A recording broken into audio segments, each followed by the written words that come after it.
You ask Tiger to solve. This deals with linear equations with one unknown.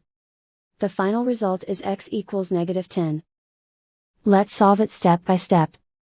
Group all x terms on the left side of the equation. Subtract 9x from both sides. Group like terms. Simplify the arithmetic. Group like terms. Simplify the arithmetic.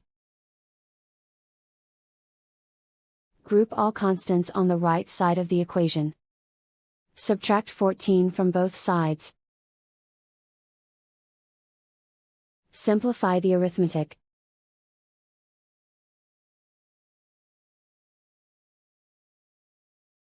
Isolate the x. Divide both sides by 3. Simplify the fraction. Find the greatest common factor of the numerator and denominator.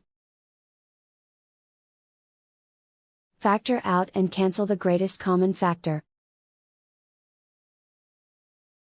And so the final result is x equals -10.